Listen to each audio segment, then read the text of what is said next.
ተቀጥቅጠን ደቀን አልቆልን አቅማተን ስንመጣ ይጠግነናል። ተስፋ የለኝም ከዚህ በኋላ ምን ህይወት አለ አልኖርም ስንል እየጨስን ስንመጣ ያነደናል። እሱ እጅ ላይ የሚሞት ነገር የለም። የምትችሉትን ነገር እግዚአብሔር እንዲሰራው አርጉት። እግዚአብሔር ሆይ ይሄንን እኔ እሰራዋለሁ እቺ ናት የምታቅተኝ አትበሉት። ሁሉንም ሰራው በሉት። ምንም ብንሰራ እናበላሻለን። ታውቃላችሁ፣ ምንም ብታደርጉ እንከን አያጣውም የሰው። እግዚአብሔር ሲሰራው ምንም ይስራ ስህተት አልባ ነው። ያንተን ሲሰራልህ አይደለም፣ አንተን ሲሰራ አልተሳሳተም። በጣም ትሁት ከሆንክ በጣም ተደጋፊ ነህ ማለት ነው። ትዕቢተኛ ስትሆን ነው እችላለሁ የምትለው። እዚህ በኩል አመልጠዋለሁ ይላል፣ ያስመልጠኛል። አጥራችንስ ቦርደራችንስ እግዚአብሔር ሰበረው በክርስቶስ መስቀል። እዛና እዚህ አይባልም፣ እግዚአብሔር ንዶታል። አይ የቀለም ልዩነት እኔ ነኝ የማመጣው። እንትና ጥቁር ነው እንትና ነጭ ነው ማለት እግዚአብሔር መጥቶ እንደዚህ ያለ በልጄ በክርስቶስ ኢየሱስ በኩል ከሆነ አው እቀበላል። ምሮኛል። ሲምረኝ ግን ዝም ብሎ ምሮኝ አይደለም። ሰበክዋለሁ፣ ነግራቸዋለሁ። ዝም ብሎ ምሮኝ አይደለም፣ ወስዶት ነው። ጉዳዩ ያስገድላል። ሕግ እየጣሰ አይደለም። ሕጉን የጠበቀው እሱን የቦታ ገብቶ እኔን ነጻ አድርጎኝ ነው። የኢየሱስ አገልግሎቱ ድረስ ነው። ኢሳይያስ 53 ድረስ ወደር የሌለው የማይብራራ እጅግ ዝቅ ያለ የተጎዳ የተሰቃየ ውርደቱ አይብራራም በሰው ቋንቋ። ኢየሱስ እዚህ ድረስ ነው ማለት አይቻልም። ያን ያክል ተዋርዶ ዝቅ ብሎ የሚያገለግል ተሰቃይ አገልጋይ በዚህ እሱ ሲነግር እሱ ፊት ግብዝ መሆን አትችልም። ጎንንም ውስጥንም ነው የሚያየው። በዚህ በድርጊት ብቻ ሳይሆን ልብ ላይ ያለውን ሁሉ እንዲህ ሲነግር ክሮስ የሚያደርግ ስፒሪት ሶል ቦዲ ነው የሚበተነ። ኢየሱስ የእግዚአብሔር ምርጥ ነው። ለእግዚአብሔር እንደ ኢየሱስ ያለ የለውም። በጣም ምርጤ አለ አገልጋይ እንደሱ ነው እንጂ እኛን ሰብስበው እግዚአብሔር እሱን መሰሉ አይደል እንዴ ያለን። በእግዚአብሔር ላይ መደገፍ መውደቅ እግዚአብሔር ያስተምረን። እንኳን ኢየሱስ እጅ ላይ ወደቀን። ኢሳይያስ ምዕራፍ 42 ላይ እንሂድ። ከቁጥር 1 ጀምረን እስከ 4 በጌታ በኢየሱስ ክርስቶስ ስም አነባለሁ። የጌታ ቃል እንደዚህ ይላል። ደግፌ የያዝኩት አገልጋዬ በእርሱም ደስ የሚለኝ ምርጤ ይህ ነው። መንፈሴን በእርሱ ላይ አደርጋለሁ። ለአሕዛብም ፍትሕን ያመጣል፣ አይጮህም፣ ቃሉን ከፍ አያደርግም፣ ድምፁም በመንገድ ላይ በኃይል አያሰማም። የተቀጠቀጠ ሸምበቆ አይሰብርም፣ የሚጤስም የጧፍ ክር አያጠፋም። ፍትሕን በታማኝነት ያመጣል። ፍትሕን በምድር እስኪያመጣ ድረስ አይደክምም፣ ተስፋም አይቆርጥም። ደሴቶች በሕጉ ይታመናሉ። ጌታ የተመሰገነ ይሁን። ኢሳይያስ 42 ኢሳይያስ ምዕራፍ 42 ላይ ከቁጥር 1 እስከ 4 ድረስ ያለ የመጽሐፍ ቅዱስ ክፍል ነው ያነበብነው። የኢሳይያስ 42 እንዳለ በጣም ሰፋ ባለ አይነት መንገድ ምናልባት እናንተ ስታነቡ እስከ ቁጥር 17 18 ድረስ እግዚአብሔር ስለ አገልጋዩ ይናገራል። ስለ እግዚአብሔር አገልጋይ፣ ስለ ታማኙ አገልጋይ እግዚአብሔር አስነሳዋለሁ ስለሚለው ስለ ራሱ አገልጋይ የተናገረበት ወይንም ደግሞ እግዚአብሔር ወደፊት እንደሚያስነሳ አስቀድሞ እግዚአብሔር ተስፋ የሰጠበት ክፍል ነው።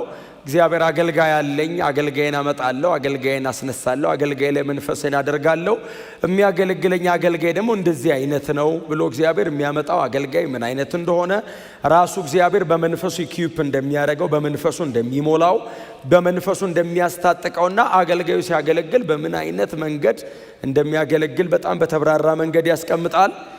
እኔ ያነበብናት አካባቢ ብቻ ቆይቼ እሷ እናገራለሁ። ነብዩ ኢሳይያስ በመጽሐፍ ቅዱሳችን ብዙ ጊዜ እንደምናነሳው ካሉ በጣም ታላላቅ ከሆኑ ነቢያት መካከል አንዱ ነው። በእርግጥ በመጽሐፍ ቅዱሳችን ላይ ታላላቅ ነቢያት ተብለው የተቀመጡ አሉ። በእርግጥ እኛም ደግሞ እንዳጻጻፋቸውና እንደ መጽሐፋቸው ሳይዝ ደግሞ ደቂቀ ነቢያት ደግሞ ብለን ያስቀመጥናቸው አሉ። በእርግጥ ታናሽ የሚባል የለም፣ ሁሉም ታላላቅ ናቸው። ሁሉንም የጠራቸው እግዚአብሔር ነው፣ በሁሉም የተናገረ እግዚአብሔር ነው። ግን በጣም ታላላቅ ከሚባሉት መደዳ ከፊት ከምናስቀምጣቸው በጣም ብዙም ደግሞ ረጅም ዘመን ካገለገሉ ነቢያት መካከል አንዱ ይሄ ነብዩ ኢሳይያስ ነው።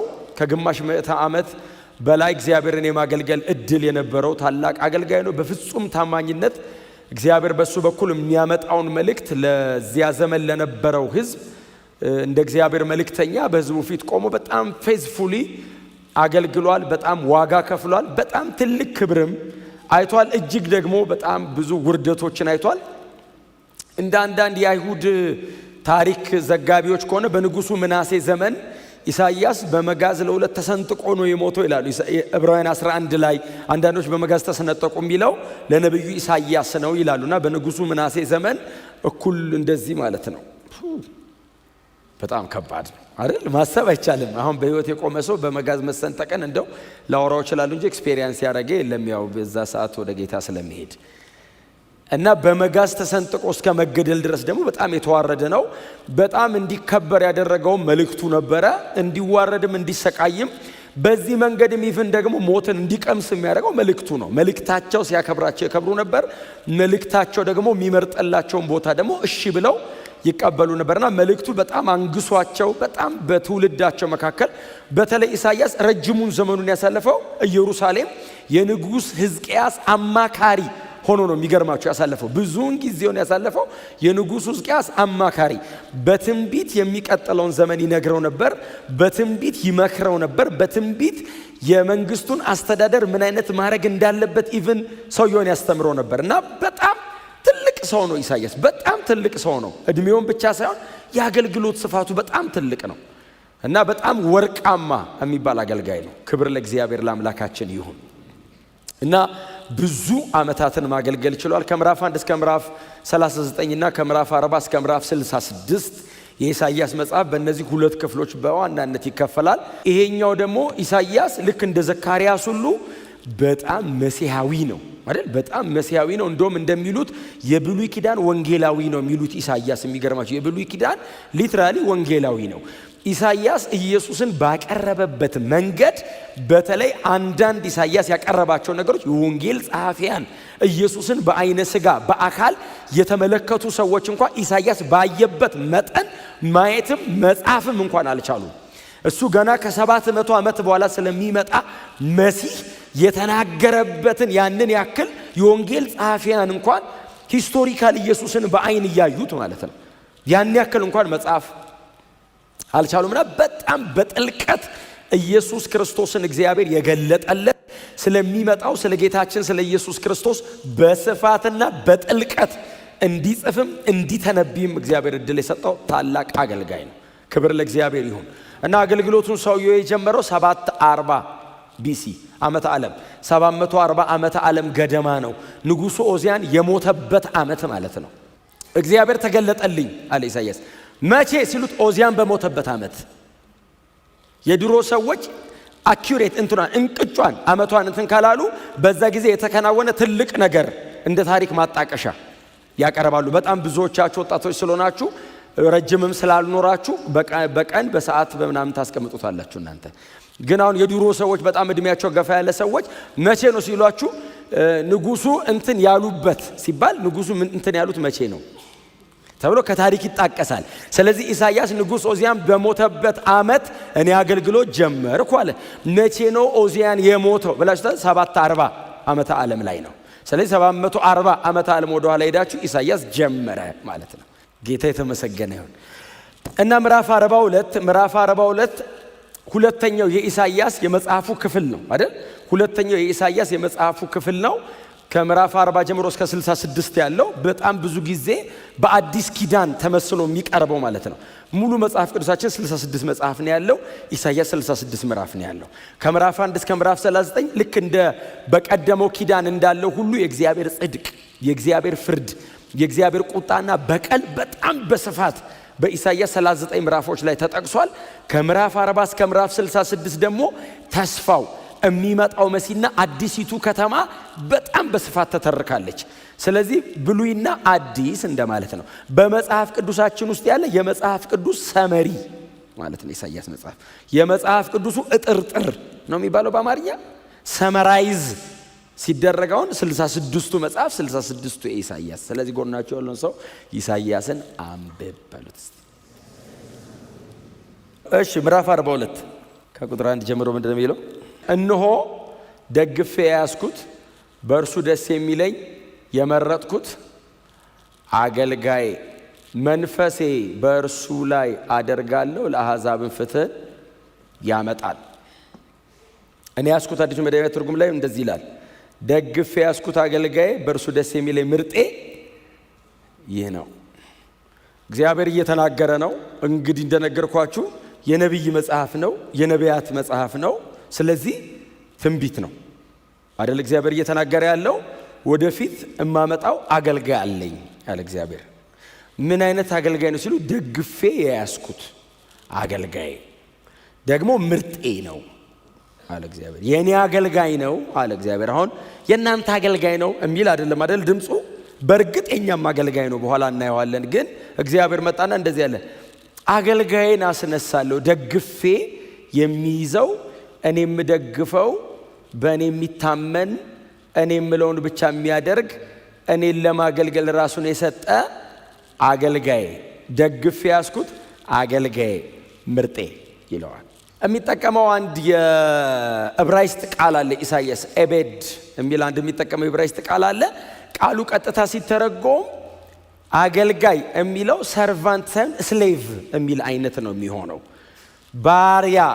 ባሪያ ማለት ደግሞ ከአገልጋይም ዘለል ይላል አይደል? አሁን አገልጋይ በፈቃድ ላይ የተመሰረተ አይነት ነው። ባሪያ ግን የተሸጠ ነው። ባሪያ ፈቅዶ አይደለም መብቱን የሚሰጠው፣ ሲጀመር መብት የለውም።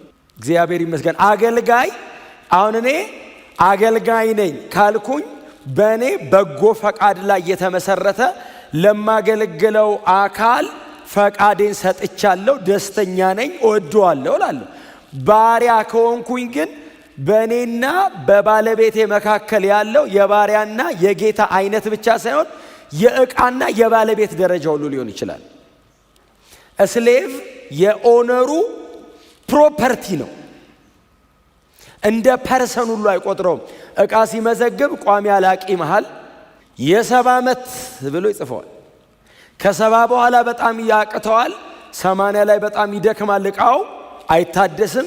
100 አካባቢ በዛ መጠን ማለት ነው። እና አገልጋይ ሲል አሁን እየተወራ ያለው ኢሳይያስ በዛ ሰዓት እያወራ ያለው ስለ አገልጋይ ነው። በዛ ሰዓት ኢሳይያስ እያወራ ያለው ስለ አገልጋይ ነው። የኢሳይያስ ኦዲየንስ ሁኑ እናንተ። አሁን ኦፍ ኮርስ አሁን እያወራ ያለው ስለምን እንደሆነ ምልላችሁ እንደምችል አሁን ብዙዎቻችሁ ትጠረጠራላችሁ። ግን የኢሳይያስ ኦዲየንስ ሁኑና ኢሳይያስን አሁን የሚሰማ ህዝብ ኢየሩሳሌም አካባቢ የተሰበሰበ እግዚአብሔር ህዝብ አሁን ኢሳይያስ እየነገረን ያለው እግዚአብሔር አገልጋይ ሊያስነሳ ነው በእኛ መካከል። ምን አይነት አገልጋይ ነው የሚያስነሳው? እግዚአብሔርን የሚደገፍ አገልጋይ። ምን አይነት አገልጋይ ነው የሚያስነሳው? በእግዚአብሔር ላይ ሙሉ በሙሉ እምነቱን የጣለ አገልጋይ። ምንም አይነት የሚደገፍበት የሚተማመንበት ሌላ ነገር የሌለው አገልጋይ። እግዚአብሔርና እግዚአብሔር ላይ ብቻ ወዳቂ የሆነ አገልጋይ። በእኔ የሚደገፍ አለ እግዚአብሔር። እስቲ አሜን በሏ። በራሱ የማይተማመን እኔ አደርገዋለሁ እማይል፣ ሁሌ ከእጄ ጠባቂ፣ ሁሌ እርዳታዬን ፈላጊ፣ ሁሌ የኔን አቅርቦት ብቻ ኤክስፔክት የሚያደርግ፣ የሚፈልገው ነገር ካለ እጄን የሚያይ ተደጋፊ ማለት እንደሱ ማለት ነው። ባይዘወይ እኔን ይደገፈኛል ማለት የተወሰነ የራሱ ሰርቶ የተወሰነ ደግሞ ስራልኝ ይለኛል ማለት አይደለም። ሁሉንም ነገር እኔ እንድሰራለት እኔ ላይ ወዳቂ ነው። ሲጀመር ባሪያዬ ነው፣ አገልጋዬ ነው። ታዲያ ባሪያው ከጌታ ውጪ ምን አለው? ባሪያው ከጌታ ውጪ ምንስ አቅማል? ምንስ አለው? እሱ ራሱስ የጌታው አይደል እንዴ? ስለዚህ ጌታው የሚለውን ብቻ ነው የሚያደርገው። መኖሩ የሚወሰነው በጌታው ነው። ባይዘዌ በመጽሐፍ ቅዱሳችን ላይ ያሉ ጌቶችና ባሮች የመወሰን አቅማቸው በባሪያው ህይወት ላይ የመወሰን መብት አለ። ምግቡ ላይ አይደለም፣ ልብሱ ላይ አይደለም፣ ህይወቱ ላይ። ዛሬ ይገደል ካለ ያስገድለዋል። ባይዘው ይኑር ካለ ሊሞት የተቃረበ ባሪያ ይኖራል። ሁሉ ነገሩ በጌታው ላይ ነው። ስለዚህ እንደዚህ ያለ እግዚአብሔር መጣና አገልጋይ አለኝ አለ። ምን አይነት አገልጋይ? እኔ ላይ የሚወድቅ የሚደገፈኝ፣ የሚታመነኝ። ቀጥሎ ምርጤ ነው ለኔ ደግሞ አለ። ክብር ለእግዚአብሔር ይሁን። እሱ ተደጋፊ፣ እሱ ወዳቂ፣ እሱ ፈላጊ ብቻ ሳይሆን እኔ ደግሞ ሳየው ምርጤ ነው። የቀድሞ ትርጉም ላይ ነው የሚጠቀመው ስፔሊንጉ። ቃሉ የሚያመለክተው ቀጥታ ካፒታል ሌተር ኤስ ስለሆነ የሚጠቀመው ኪንግ ጄምሱ በተለይ ቀጥታ ኢየሱስ ጋር የሚመጣ ቃል ነው። ባይዘው ሰርቫንት አገልጋይ ሲል ቀጥታ መሱ ጋር የሚመጣ ነገር ነው ኢሳይያስ የተጠቀመው። እና ስለሚመጣው አገልጋይ እግዚአብሔር ሲናገር ሙሉ በሙሉ ይታመነኛል አለ። ሙሉ በሙሉ እኔ ላይ ነው የሚወድቀው አለ። ከእኔ ውጪ አይፈልግም። የኔ ብቻ አገልጋይ ነው። የሕዝቡስ አይደለም። ሕዝቡን የሚያገለግለው እኔን ብሎ ነው። የሚሰራው ስራስ ያንን ሁሉ የሚያደርገው እኔም ብሎ ነው። ቀጥሎ እኔ በሱ የማደርገው ነው እጄ ላይ የሚደገፍ። እግዚአብሔር ከኢየሱስ ይህንን ያስተምረን። በእግዚአብሔር ላይ መደገፍ መውደቅ እግዚአብሔር ያስተምረን። የምትችሉትን ነገር እግዚአብሔር እንዲሰራው አድርጉት እስቲ። እግዚአብሔር ሆይ ይሄንን እኔ እሰራዋለሁ፣ እቺ ናት የምታቅተኝ አትበሉት። ሁሉንም ሰራው በሉት። ምንም ብንሰራ እናበላሻለን። ታውቃላችሁ፣ ምንም ብታደርጉ እንከን አያጣውም የሰው። እግዚአብሔር ሲሰራው ምንም ይስራ ስህተት አልባ ነው። ያንተን ሲሰራልህ አይደለም፣ አንተን ሲሰራ አልተሳሳተም። አንተን ሲገጣጠምህ እኮ አልተሳሳተም። ያንተን ሲሰራልህ አይደለም፣ አንተ በህይወት ያለውን ሰውዬ ነገርን ሲሰራልህ እኮ አይደለም። አንተን ራስህን እግዚአብሔር ሲገጣጠምህ፣ ፎርም ሲያረግህ፣ ክሬኤት ሲያረግህ፣ መልክን ሲያመጣው፣ እንድትኖር እድሜ ሲሰጥህ፣ ዘመን ሲሰጥህ፣ በአንተ ምክንያት የሆነ የሚቀጥል ትውልድ ሲሰጥህ አልተሳሳተም። ደግፌ ያስኩት አገልጋይ አለኝ አለ እግዚአብሔር። እና የአገልጋይ አንዱ ባህሪያው እኔ ላይ መደገፍ ነው አለ።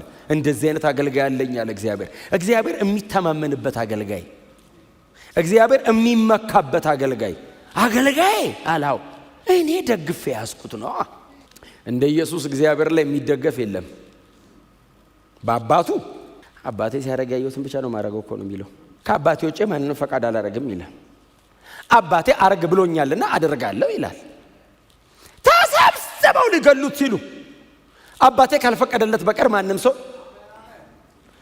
ልገልህም ላድንህም እችላለሁ ይሉታል አንዳንድ በጣም ሞኝ ነገስታቶች። እነሱ ሞቱ፣ እሱ ሕያው ነው።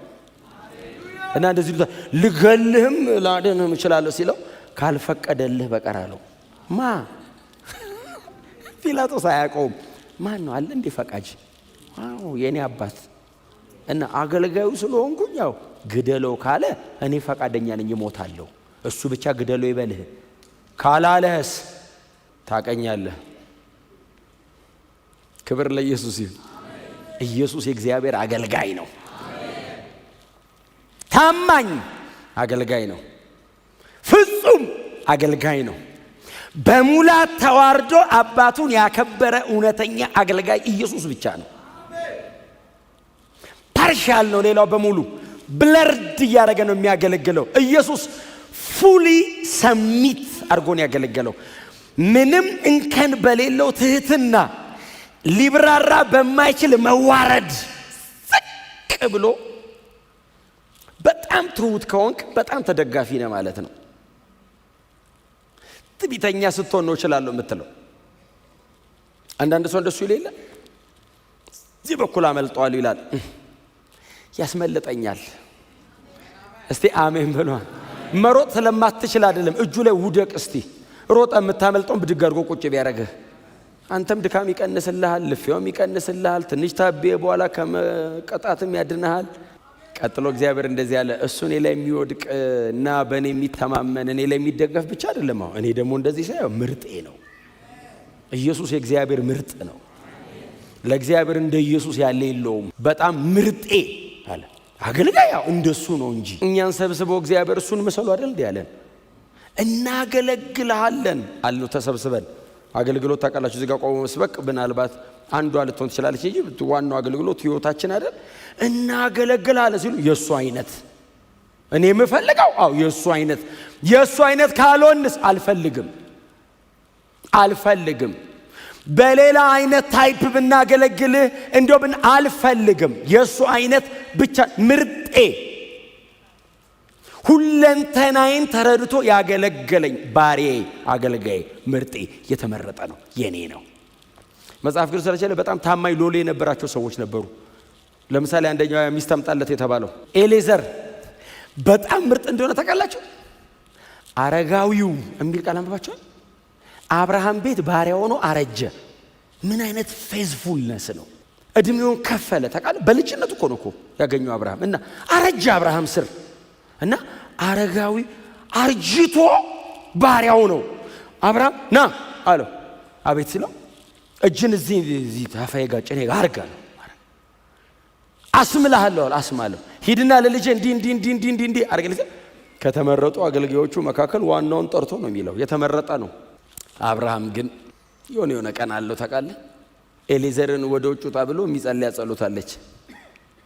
ይስሐቅ ሳይመጣ ትዝ ይላችኋል። ይጸልይ ጸሎት እስቲ ውጣ ኤሌዘር ይላል። ኤሌዘር አጠገቡ ነው። እስቲ ውጣ እንደ እኔና እግዚአብሔር እናወራ ይላል።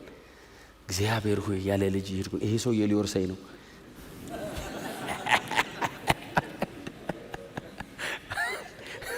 ጨርሶ አያምነውም። ሊወርሰኝ ነው። ይሄኛውስ እግዚአብሔር መጣ ምርጤ ነው። እስቲ አሜን በሏ። አፍተሮል ኢየሱስ ዛሬ ባሪያ እንደሆነ እናቅርብ እንጂ ሂስ ሎርድ ጌታ ነው። ቀጥሎ የእግዚአብሔር ልጁ ነው። ኢየሱስ ያለበትን ፖዚሽን ስታስብ እኮ ነው እንዴት ባሪያ ሆነ የምትለው። እንዴት ከዚህ ይወረዳል እንዴ? ልጅ አንድያ ልጁ ባሪያው፣ ሎርድ ጌታ አምላክ ባሪያ ባሪያዬ። ኢሳይያስ ለዛም እንደው ዝም ብሎ እንዳይመስላችሁ እኮ እዚህ ምዕራፍ 49 ላይ እናንተ በኋላ ጊዜ ታገኙ አንብቡት። ከቁጥር 1 እስከ 6 ያነሳዋል። ባሪያዬ ነው ይሏል። እዛው ምዕራፍ 50 ላይ ቁጥር 4 ጀምሮ እስከ 9 አካባቢ ባሪያዬ ነው ባሪያዬ ይሏል። ከዛ ደግሞ እንደ ቤተ ክርስቲያን እኔ በግሌ የኔ በጣም ፌቨራይት በጣም ሙሉን አንብቤ መጨረስ የማልችለው ስለ ኢየሱስ የእግዚአብሔር አገልጋይነትና መዋረድ የተብራራው ኢሳይያስ 52:13 ጀምሮ እስከ 53:12 ኢሳይያስ 53 ትዝ ይላችኋል። የሰማነውን ነገር ማናምኗል የሚለው ስለ አገልጋይ እኮ ነው። ባሪያዬ ነው አለ እግዚአብሔር። ማን ነው ባሪያ? ይሄ አይነቱ የሚሰቃይ ባሪያ፣ የሚንከራተት ባሪያ፣ የሚንገላታ ባሪያ። በኢሳይያስ 2ኛ መጽሐፍ ላይ ወይንም የመጽሐፉ ሰከንድ ፖርሽን ላይ 4 ጊዜ ስለ ጌታ ስለ ኢየሱስ ክርስቶስ ሲያቀርብ በጣም በስፋት የተረከው በተለይ ኢሳይያስ 53 ወደር የሌለው አጠቃላይ የ66ቱ መጽሐፍ ካርዲናል ቻፕተር ነው። ምዕራፍ 13 ሴንተሩ ነው የመጽሐፍ ቅዱስ። ማን ነው የመጽሐፍ ቅዱሱን መካከለኛ የወሰደው? የእግዚአብሔር ባሪያ፣ የእግዚአብሔር አገልጋይ፣ the suffering servant, the suffering Messiah, the suffering God። የኢየሱስ አገልግሎቱ ድረስ ነው ኢሳይያስ 53 ድረስ ወደር የሌለው የማይብራራ እጅግ ዝቅ ያለ የተጎዳ የተሰቃየ ውርደቱ አይብራራም በሰው ቋንቋ። ኢየሱስ እዚህ ድረስ ነው ማለት አይቻልም። ያን ያክል ተዋርዶ ዝቅ ብሎ የሚያገለግል ተሰቃይ አገልጋይ፣ ስቅዩ የሆነ አገልጋይ፣ the suffering servant። ምርጤ ነው። ለምንድን ነው እግዚአብሔር ምርጤ ነው ያለው? በዚህ መጠን ነው የሚዋረደው የኔን ፈቃድ ለማድረግ። መዋረድ ይገባዋል? አይገባውም። ዝቅ ማለት ነበረበት? የለበትም። ይሄን ሁሉ ሲቃይ ማየት አለበት? የለበትም። ለምንድን ነው የሚያየው? አባቱን ደስ ለማሰኘት። አባቴ የላከኝ ጌታዬ ላገልግለው። ኢየሱስ አብን አባት ብሎታል። ያህዌ እግዚአብሔር ብሎታል። የአብርሃም የይስሐቅ የያዕቆብ አምላክ ብሎታል። የላከኝ ብሎታል አብን። ምንም መሆን አይገባውም ኢየሱስ። ያንን ሁሉ ለምን ሆነ? አገልጋይ ሆኖ። ስለዚህ እግዚአብሔር እንደዚህ አለ፣ ምርጤ ነው፣ የተመረጠ ነው ለኔ። እግዚአብሔር ይርዳን። እውነቴን ነው የምነግራችሁ። ኢየሱስም አገልግሎ ጨርሶ እኮ ከበረ ለኛ የሚተውልን በጣም በጣም። ከዛ እግዚአብሔር መጣና እንደዚህ አለ፣ በእኔ ላይ የሚደገፍ የሚወደኝ ለእኔ ብሎ እንደዚህ የሚኖር ብቻ ሰው ምርጤ ነው ካለ በኋላ መንፈሴን በእርሱ ላይ አኖራለሁ። ዋው! ብሉይ ኪዳን እንደዚህ አይነት ሰው የለም፣ ሊኖርም አይችልም። መንፈሴ ነው እሱ ላይ አኖራለሁ። በፉልፊልመንት ሌቭል ነው ኢየሱስ ላይ ያለው መንፈስ ቅዱስ። አሜን ነው። በፉልፊልመንት መንፈሴን በእሱ ላይ አኖራለሁ። ይሄ በጣም ብዙ ነው። ኢሳይያስ 11 ላይ ነው የዳዊት ስር ቁጥቋጦ ባሪያዬ ብሎ መንፈሴ በሱ ላይ ይኖራል። 7 የጥበብ መንፈስ፣ የእውቀት መንፈስ፣ የፍርሃት መንፈስ በሱ ላይ አደርጋለሁ። ፉልፊልመንት ነው አይደል? ፉልፊልመንት ነው እየተወራ ያለው በ7 መንገድ የሚገለጥ ብሎ መንፈሴን በማ ላይ በባሪያዬ ላይ በዳዊት ስርና ግንድ በሆነ በኔ ባሪያ ላይ በባሪያ ላይ መንፈሴን አኖራለሁ አለ። ክብር ለአምላካችን ለእግዚአብሔር ይሁን። ይሄ በጣም ሰፊ ሐሳብ ነው ስለ መንፈስ ቅዱስ ስለሆነ የሚያወራው። ቀጥሎ የአገልግሎቱን አድማስ እግዚአብሔር አወራ። የአገልግሎቱን አድማስ አይደል? እዚሁ ቁጥር 2 ላይ ለአሕዛብ ፍትህን ያሰፍናል የሚለው ያመጣል። ከእስራኤል ቤት የዘለለ አገልግሎት የሚያገለግል አገልጋይ ያለኝ አለ እግዚአብሔር። ኢሳይያስ ይሄንን ትንቢት የት ነው የሚናገረው? ኢየሩሳሌም። በነማ ዘመን ነው የሚናገረው? በሕዝቅያስ ዘመን። ከእስራኤል ውጪ እግዚአብሔር የማን አምላክ ነው ሲባል የማንም ነው የሚሉት። እና ባይዘወይ ኢሳይያስ በሱ መጽሐፍ ላይ ብቻ የእስራኤል ቅዱስ ብሎ እግዚአብሔርን በተደጋጋሚ በመጥራት ኢሳይያስ ወደር የለውም። ቁጥሩን በእርግጥ በጣም እንትኑን አላስታውሰውም፣ ግን 14 ጊዜ ይመስለኛል የእስራኤል ቅዱስ ብሎ ኢሳይያስ የጠራው። ከኢሳይያስ መጽሐፍ ውጭ እግዚአብሔር የእስራኤል ቅዱስ የተባለው 6 ጊዜ ብቻ ነው። በተለያዩ መጽሐፎች ላይ 6 ጊዜ ብቻ ኢሳይያስ እግዚአብሔር ሲጠራው የእስራኤል ቅዱስ እያለ የሚጠራው። ዛሬ ትንቢት ሲናገር የእስራኤል ቅዱስ እንዲህ ይላል፣ አገልጋይን አስነሳና ይሄ አገልጋይ ለአሕዛብ ፍትህ ያመጣል። እንዴት? ከእስራኤል ክልል ውጪ አሕዛብን ይደርሳቸዋል። አገልጋይን ተጠቅሜ አሕዛብን አመጣቸዋለሁ አለ። አጥር ያፈርስልኛል አለ ኢሳይያስ። የፈለገ ትንቢት ቢናገር በጣም እስራኤልና እስራኤል አካባቢ የእስራኤል ጠላቶች እንደውም ትንቢት ሲናገሩ እኮ ደቡብ እስራኤል ከሆነ ያሉት ለሰሜን እስራኤል ትንሽ ነው የሚናገሩት፣ ላሉበት ለደቡቡ ነው። ሰሜን ያለው ሰውዬ ደግሞ የነ ኤልያስ ምናምን አይነቱ ማለት ነው። በጣም ብዙ ስለ ሰሜን ስለ ደቡብ ራሱ ትንሽ ነው የሚናገረው፣ እስራኤል ሆኖ ራሱ ማለት ነው። ይሄኛው ለአሕዛብ ሄዶ ትንቢት ይናገራል፣ ፍትህ ያመጣልኛል አለ። በአሕዛብ መካከል በሱ በኩል እገለገላለሁ። እኛን ይኸው አሕዛብ ሩቅ አትሄዱ፣ እኛ ነን። ማን ይሰበስበናል? ኢየሱስ የእግዚአብሔር አገልጋይ ባይሆን፣ ኢየሱስ ዝቅ ባይል ይሄ ሁሉ ሰው እንደዚህ እምር ብላችሁ ቅድም ስንዘምር እስራኤላዊ ነው የምንመስለው። አሁን ማንም አሕዛብ አይመስልም እዚህ ውስጥ። አሁን በስማ የቅድሞውን ባላለቀ እያልኩ ነው ያለቀው መዝሙሩ። እንዴ ምን አይነት መንፈስ ነው? ይሄንን እግዚአብሔር ያፈሰሰው ማላይ ነው። አሕዛብ ሙልጭ ያለን አሕዛቦች እንዴ ሙልጭ ያለን አሕዛብ እስራኤላውያን አይደለንም ናችሁ እንዴ? አስቸጋሪ እኮ አሕዛብ። እኛ መንፈስ ቅዱስን በሙላት ተቀብለን የእግዚአብሔር ነን። ኢየሱስ ይመጣል፣ ሰማይ እንሄዳለን። ማን ይሄንን ያደረገው? አገልጋዩ። ኢየሱስ እግዚአብሔርን ሰርቭ ያደረገበት መጠን አጥር ሰብሮ እኛ ጋር ሁሉ ፈሰሰ። እግዚአብሔር እኛን አክሰስ ማድረግ ቻለ። ታውቃለህ? እኛ ብቻ አይደለም እግዚአብሔርን አክሰስ ያደረግ ነው። እግዚአብሔር እኛን አክሰስ አረገን፣ ወደ እኛ ጋር መጣ። እግዚአብሔር መምጣት አይችልም እኛ ጋር። ለምን? የኪዳን ሕዝብ ይሄ ነው ይላል። በመስዋዕት በምናምን እዚህ ጋር ነው የሚመጣው። እዛ ጋር እስከሄዱ ያ ጨለማ ነው፣ የኔ አይደለም። ከሄድኩስ ለመግደል ነው። ኢየሱስ መጣ፣ ብርሃኑን ዩኒቨርሳል አረገው። እግዚአብሔር ሲመጣውን እስራኤል የሚባል ብቻ አይደለም የሚመጣው፣ ቸርች ነው የሚመጣው። እግዚአብሔር ፍስስ ያደርገዋል። ይሄንን ማን ያደረገው? አገልጋይ ምርጤ፣ መንፈሴን በሱ ላይ እማኖር እሱ ለአሕዛብ ፍትህ ያመጣላቸዋል። ለተገፉ፣ ለተጠቁ፣ ለተጨነቁ፣ ተስፋ ለሌላቸው አሕዛብ ድንጋይ ጣዖት እያመለኩ በተለያየ ጣዖት አምልኮ በጨለማ ታስረው ላሉ አሕዛብ ፍትህ ያመጣልኛል፣ ብርሃን ያበራልኛል፣ እንዲያቁኝ ያደርጋል። እስካሁን የተነሱ አገልጋዮች በሙሉ ቦርደር እኔ ሰውን ሁሉ ማዳን እፈልጋለሁ፣ ግን እንዴት አድርጌ ይላል? አይችሉም። አገልጋዮቹ መሄድ አይችሉም። የኢየሱስ መቶ አጥር አፍርሶ እኮ ጴጥሮስ አልሄድም ብሎ ሸማ ሲወጣ ሲወርድ ትዝ ይላችኋል። ሂድ አለው። ኧረ አልሄድም እኔ አለ። እዛ አዘብቃው በስማ ያኔ በያህዌ ለአይሁድ ነው ወንጌል አለ። ወንጌል ኢየሱስ ለዓለም ሁሉ ነው የሞተው ብሎ እየሰበከ አለ። እግሩ አይሄድለትም። ታውቃለህ? ልማድ መጥፎ። ከዛ መጣ። ሸማ ሲወጣ ሲወርድ አየና ቆርኔሌዎስ ቤት ሄደ። ደርሶ ሲመጣስ ኢየሱስ ጌታ ነው አይደለም ያለው። እንደምታውቁት እግዚአብሔር አሳይቶኝ እንዴትም ቢልበለው እንደው ደግሜ ራሱ ሄዶ ድጋሚ ካሳየኝ ነው ለአሁኑ ግን እኔ እግዚአብሔርን እምቢ ልል ዘንድ ሰው ነኝ አልችልም። ጳውሎስ መጣ። እኔ የአሕዛብ ሐዋርያ ነኝ አለ። አይሁዳዊ ነው በትውልዱ እኮ። እግዚአብሔር ለአሕዛብን ሐዋርያ ያደርገኛልና ምኵራብ ይገባል።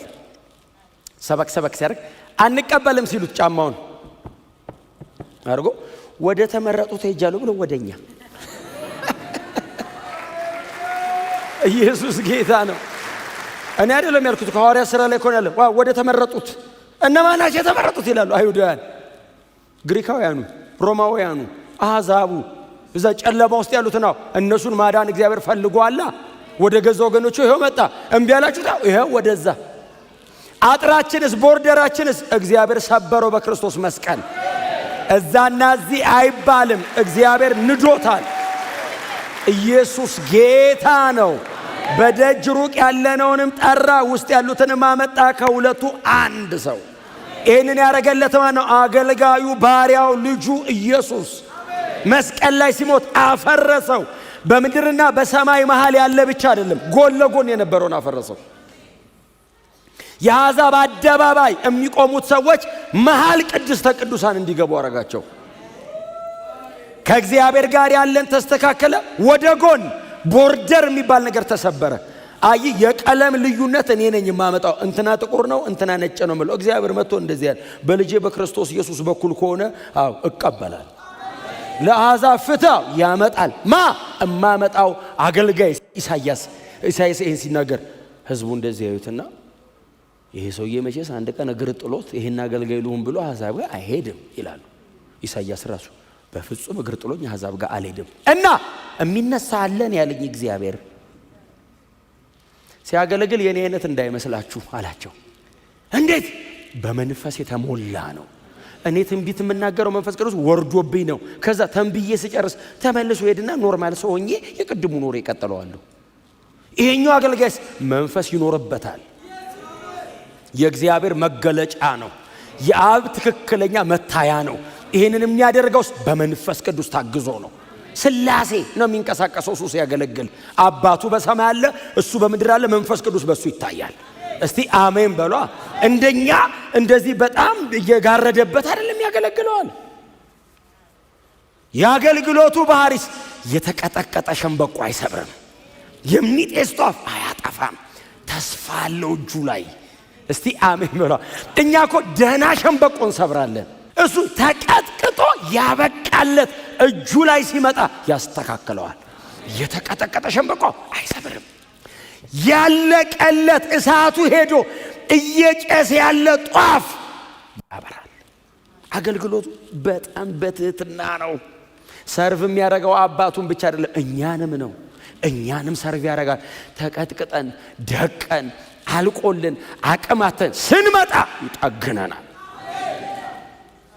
ተስፋ የለኝም ከዚህ በኋላ ምን ህይወት አለ አልኖርም ስንል እየጨስን ስንመጣ ያነደናል። እሱ እጅ ላይ የሚሞት ነገር የለም። በእሱ እጅ ላይ የሚወድቅ ነገር የለም። እጁ ላይ ይድረስ እንጂ ባሬ አገልጋዬ አለ እግዚአብሔር። የተቀጠቀጠ ሸምበቆ በምንዝርና ተይዛም ያመጧት ሞታ ነበር። እንኳን ኢየሱስ እጅ ላይ የተቀጠቀጠ ሸምበቆ እኮ ናት። ደቃ አልቃ ተስፈል በቃ ሊገሉኝ ነው ብላ እግዚአብሔር ይባርካቸው ገፍተሩ አምጥቶ ኢየሱስ እጅ ላይ ጣሏት። ይገላታል ብለው የተቀጠቀጠ ሸምበቆ አመጡለታ። ተቀበላቸው፣ ያዛት። ለዚህ ያዛት። ጠንካራ ሸምበቆች ድንጋይ ሊወረውሩ ሲሉ ከናንተ አሉት። ኃጢአት የሌለበት ይውገራት ይላል። እንዲህ ያራገፈ ቀና ሊያረጋት እጁ ላይ የፈጠራት እናቷ ሆድ ውስጥ የገጣጠማት እኮ እሱ ነው። ሲያገለግል እኮ አግኝቷት ነው። ኃጢአት የሌለበት ይዟል እኮ ድንጋይ ባይዘው። እሱ ሲነግር እሱ ፊት ግብዝ መሆን አትችልም። ጎንንም ውስጥንም ነው የሚያየው። ባይዘው በድርጊት ብቻ ሳይሆን ልብ ላይ ያለውን ሁሉ ስለ እንዲህ ሲነግር ክሮስ የሚያደርግ ስፒሪት ሶል ቦዲ ነው የሚበትነ እንጂ ሰው እኮ ግብዝ ነው ተቃላደ። እንደዚህ ሲል አላረኩም ብሎክ ይወረውራል። ኢየሱስ ፊት አትችልም። እስቲ አሜን በላ። ሰው ፊት ልትወረውር ይችላል፣ ኢየሱስ ፊት አትችልም። ድንጋያቸውን ሁሉም እየጣሉ እየጠገናት ነው ታውቃለች። ተሰበረችዋን እሱ ማንንም እንደማይወረውር ያውቃል። መወርወር ካለበት እሱ ነው የሚወረውረው፣ ኃጢአት የሌለበት። ከኢየሱስ ውጭ ሁሉም ኃጢአተኛ ነው መሬት ላይ። አሜን በሉኛ። በጣም ትንሽ ኃጢአተኛና ትልቅ ኃጢአተኛ፣ ብዙ የሰራና ትንሽ የሰራ እንጂ ሁሉም ኃጢአተኛ ነው። እሱ ብቻ ነው ጻድቅ። ለወርውር ካለ መግደል ይችላል። እሱ ግን መግደል ከጀመረ እሷን ብቻ አይደለም በሙሉ ማንንም እንዳይወጣ ብሎ ሁሉ ነው የሚገለው አይደል? የተያዘ ኃጢአተኛና ያልተያዘ ኃጢአተኛ እኮ ነው። ከዛ እያስተካከላት ድንጋይ አይደል ኃጢአት የሌለበት ይውገራት ሹልክ ሲሉ እሱ ሰርቶ ጨርሷታል። ዞር ሲል የሉ አንቺ ሴት እንኳን ኢየሱስ እጅ ላይ ወደቀን ሲጠራ አንቺ ሴት አለ።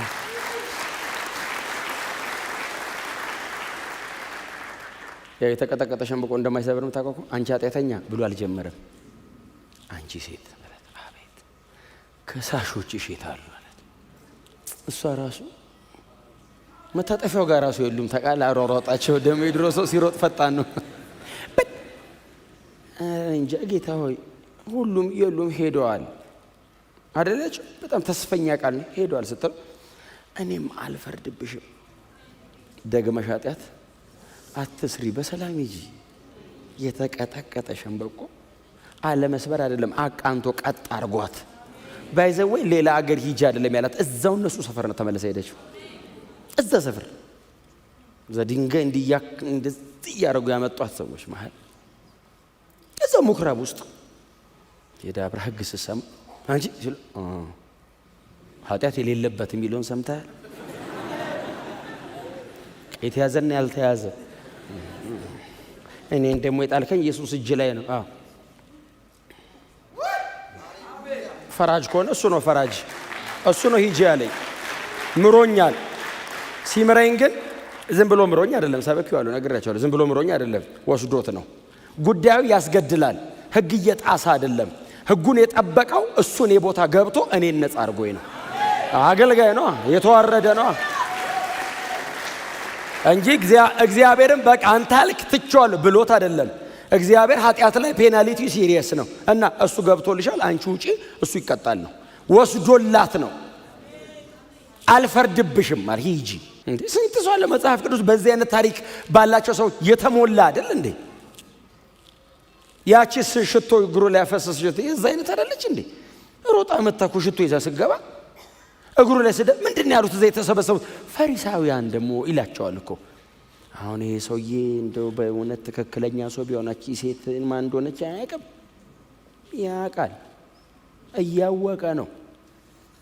አሁን እግሩ ላይ አምጥታ ውሃ የምትደፋው ሴት አሁን እኮ አመንዝራ ናት፣ ኃጢአተኛ። አሁን እንዴት አድርጎ እስቲ እግዚአብሔር ሰው ሆነ የገለጣት ሲሉ ስምዖን አለው። መጽሐፍ እንደዚህ የልባቸውን አውቆ የሚል ቃል አለ። ሳታወራ ባይዘው ያስ እንደዚህ እዚሁ ሲመላለስ ይሰማዋል። ባይዘው ሐሳብ የሚሰማ እኮ ጌታ ብቻ ነው። ሐሳብ ይሰማል ታውቃለህ። እኛ እኮ የተወራ ራሱ እኮ አይገባንም። የተወራ ተብራርቶ የተነገረ ራሱ እኮ በደንብ አይገባንም። እስቲ ድገመው ነው ኮሜንት። ጌታስ እዚህ ውስጥ ገና ሲመላለስ ስምዖን አለው ሲለው እኔ እዚህ ስገባ እንግዳ ብለህ ጠርተኸኛል፣ የእግር ውሃ አቅርበህልኝ አለ። አላቀረብኩልህም፣ እቺን ሰጥተሃታለህ አለው። የሚለው ባይዞ አቶ ስምዖን ፈሪሳዊ ናቸው። ቀሚሳቸው ርዝመቱ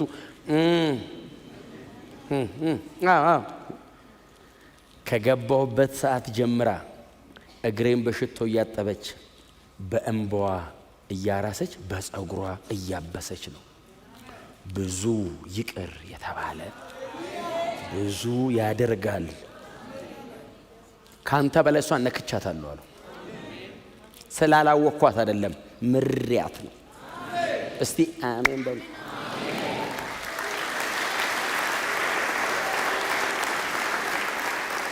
አቶ ስምዖን ጌታ ይባርካቸው። በእውነት ኢየሱስን መጋበዝ ቀላል ነገር አይደለም። ኢየሱስ ቤታቸው ድረስ መምጣቱ ቀላል ነገር አይደለም። በጣም ትልቅ ነገር ነው ያደረጉት። እቺ ሴትዮ ግን ኢየሱስ መቃብር ጋር መጣለች። ቀጠለ ህይወቷ፣ አቆማት። ቀጥ አድርጎ ባለ ታሪክ ለጴጥሮስ ኢየሱስ ተነስቷል ብላ የሰበከችው የመጀመሪያ ትንሣኤ ሰባኪ እቺ ሴትዮ ናት። የተቀጠቀጠ ሸንበቆ አይሰብርም፣ የሚጤስ ጧፍ። እንደዚህ አይነት አገልጋይ ነው። አይጮህም፣ ድምፁ አይሰማም፣ በየመንገዱ አይበጠብጥም።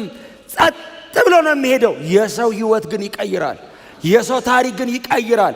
እግዚአብሔርን ከሰው ጋር ያገናኘዋል። እግዚአብሔርና ሰው እንዲገናኝ የሚያደርግ አገልጋይ ነው። አይበጠብጥም፣ አይረብሽም። በጸጥታ ነው የሚሄደው። የተጎዱትን፣ የተሰቃዩትን፣ የተጣሉትን ኃጢአት ያሰቃያቸውን እጁ ላይ ይፈውሳቸዋል። ነፃ አውጭ አገልጋይ፣ ታዳጊ አገልጋይ። ከሞዴልነት ይዘላል ኢየሱስ። አሁን ሞዴል እኮ ሩቅ የምታስቀምጠው ነው። ኢየሱስ እኮ ሞዴሌ ብቻ እኮ አይደለም። እስቲል እኮ ሰርቭ ማድረግ እኮ አላቆመም። እኔን እስቲል በእግዚአብሔር ቀኝ ሆኖ እኮ ስለኔ እኮ ነው የሚማልደው። እየታየል እስቲል እኮ እያገለገለ ነው ኢየሱስ። መቼ አቋረጠ? አሁንስ ቢሆን እየጋረደ፣ እየጠበቀ፣ እየተንከባከበ፣ ህይወት እየሰጠ፣ ቀንበር እየሰበረ ስሙን ስጠራ አክቲቭሊ የሚመጣው እኮ እሱ ነው። መቼ አቆመ? አሁንስ ማገልገል። ከሞዴልነት ያልፋል። እስቲል ሰርቭ እያደረገ ነው። ተመልሶ መጥቶ የሚወስደውን ህዝቡን አሁንም እያገለገለ ነው። አሁንስ ማን ነው የሚጠብቀኝ? የኢየሱስ ስም አይደል እንዴ? አሁንስ ብዙ ነገር በህይወት ላይ የሚያደርገው የኢየሱስ ስም አይደል እንዴ? ቤተ ክርስቲያን በህይወት የምትኖረው ከእሱ የተነሳ አይደል እንዴ? እስቲል እኮ ሰርቭ እያደረገ ነው። አላቆመም እኮ ይሄ አገልጋይ። አሁንም እኮ የተቀጠቀጠ ሸንበቆ እኮ እየጠገነ ነው። የሚጤስ ጧፍ። አሁን ስንት ተስፋ መቁረጥ ውስጥ ያለ ሰው አለ። ቸርች መጥቶ ህይወት ጀመረ። ሁላችንስ ብንሆን ስንመጣ በምን አይነት መንገድ ነው የመጣ ነው? ማንም የሚደረድረው ጽድቅ ቢኖረው ቤተ ክርስቲያን አይመጣም። ኃጢአተኛ የተሰበሰበበት ቦታ ነው ቤተ ክርስቲያን። እንደ ሆስፒታል ታማሚ ብቻ የተሰበሰበው መድኃኒት ያለው እሱ ጋር ስለሆነ ሰበሰበን፣ አከመን። አይዋጥ ብሎ አይደለም የሰጠን፣ እሱ ነው የገባው። መድኃኒቱ ራሱ ነው። የሚዋጥ አይደለም ያሰንሰልኝ፣ እሱ ነው የገባው። ሳይድ ኢፌክት የሌለው መድኃኒታችን ክርስቶስ ብቻ ነው። ሁለንተናዊ ፈውስ፣ ሁለንተናዊ ፈውስ። ተስፋ መቁረጥ፣ ብቸኝነት፣ የኃጢአት ሲቃይ፣ የሰይጣን ዲፕሬሽን። ክፉ ነው ሰይጣን፣ ነፍሰ ገዳይ። ያዳነን ኢየሱስ ነው። ከእጁ የነጠቀኝ ኢየሱስ ነው። ሊገለን እያመቻቸን ሊያርደን ሲል ኢየሱስ ነው ጣልቃ ገብቶ ነቅሎ ከእጁ ላይ ያወጣን። በደም ተለውሰሽ ሳለሽ በመንገድ አገኘውሽ አለ። ልትሞቺ እያጣጣረሽ መንገድ ላይ አገኘውሽ። እንደዚህ ቀና ብለሽ ስትይ በህይወት ኑሪ አልኩሽ። ታሪካችንን የቀየረው ኢየሱስ ብቻ ነው። የለም ሌላ። ተዋርዶ ነው ከፍ ያደረገን። ዝቅ ብሎ ነው ያወጣን። ያለንበት መጥቶ ነው ያለበት የወሰደን። እንደዚህ አይነት አገልጋይ ዲዘርቭ ብናመሰግነው፣ ብናከብረው ይገባዋል። ሲያንሰው ነው ብንኖርለት፣ ብንሞትለት፣ ዋጋ ብንከፍል ለኢየሱስ ይገባዋል።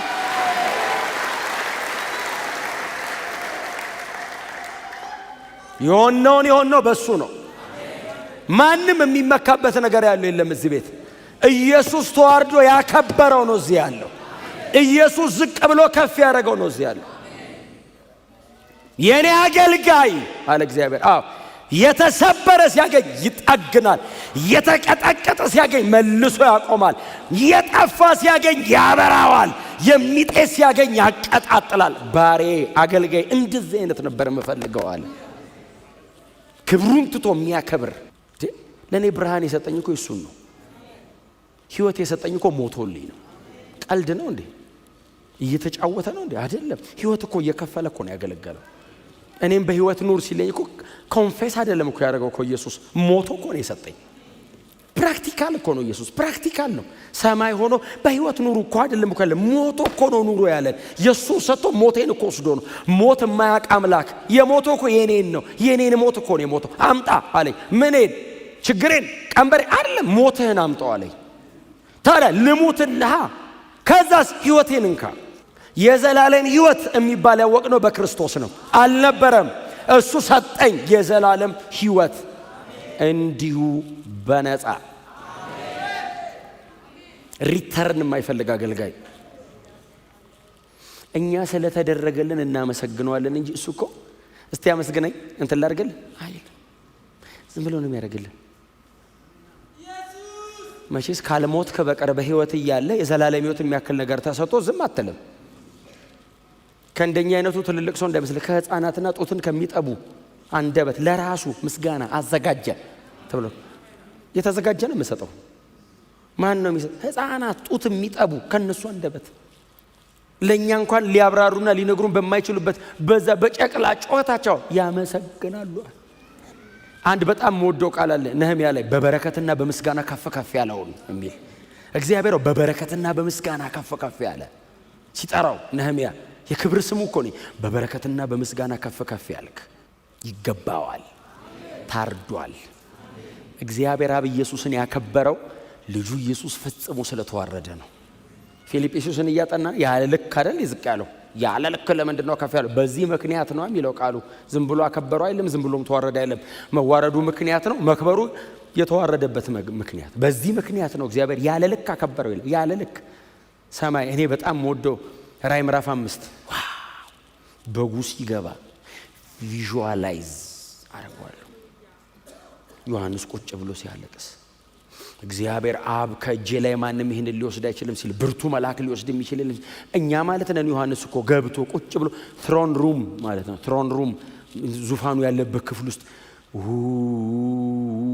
ሲል በጉ ሲገባ ታውቃለህ፣ ተቀየረ ቤቱ። ዙፋኑ ያለበት ክልል በጉ ታርዶ መጣ። የታረደው በግ ሲገባ 1000 ጊዜ 1000 ሺህ ጊዜ ሺህ ዮሐንስ ሰማ እንደዚህ ሲሆን መጨረሻ የለውም። የሚያውቀው 1000 ነው። 1000 ነው። 1000 ጊዜ 1000 ሺህ ጊዜ ሺህ መላእክት ይላል። በግንባራቸው ተደፍተው ይላል 24ቱ ሽማግሌዎች አክሊላቸውን አውርደው በደረታቸው ለጥ ብለው ለታረደው በግ ክብር ይሁን አሉ ይላል። ሃሌሉያ!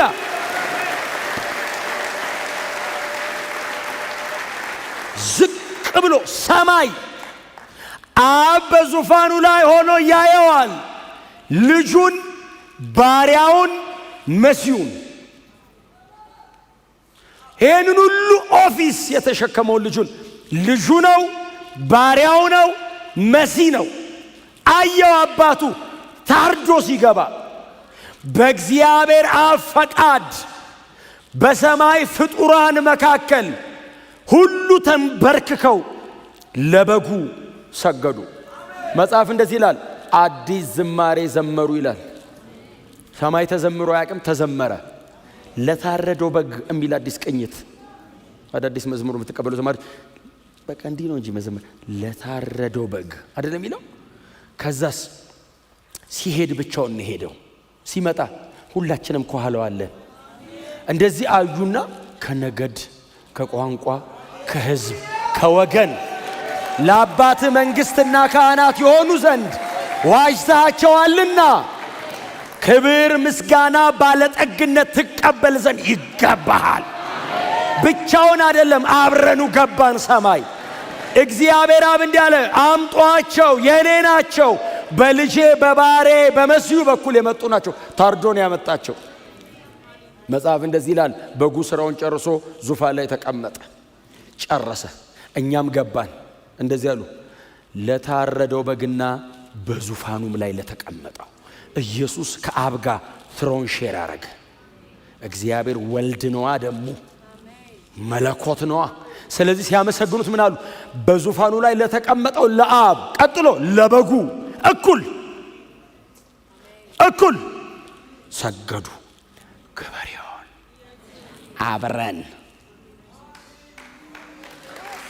አብረን ኢየሱስ ተዋርዶ ሰማይ ነው ያስገባን። ጨርቅ አይደለም የቀየረልን፣ የሆነ ነገር ጥሩ ምግብ አይደለም የሰጠን። ሰማይ ማንም አይገባም ያለ ኢየሱስ። ሰው በኃይሉ፣ በጉልበቱ፣ በስልጣኑ፣ በዘሩ፣ በገንዘቡ፣ በምናምን አይቻልም። ስማርት ሆነ ጎበዝ አትችልም። ኢየሱስ ብቻውን ያስገባን ሰማይ። በቅርብ ደግሞ ይመጣል ይሄ ጌታ። እንሄዳለን፣ ይሄንን ክብር እናገኘዋለን። ጀምረናል። መሬት ኢሉዥን ምናምን አይደለም። በጣም የሆነ ቆንጆ ታሪክ አይደለም። መንፈስ ቅዱስ በእኛ ውስጥ አድሮ ይመሰክራል። የርስታችን መያዣ መንፈስ ቅዱስን ተቀብለነዋል።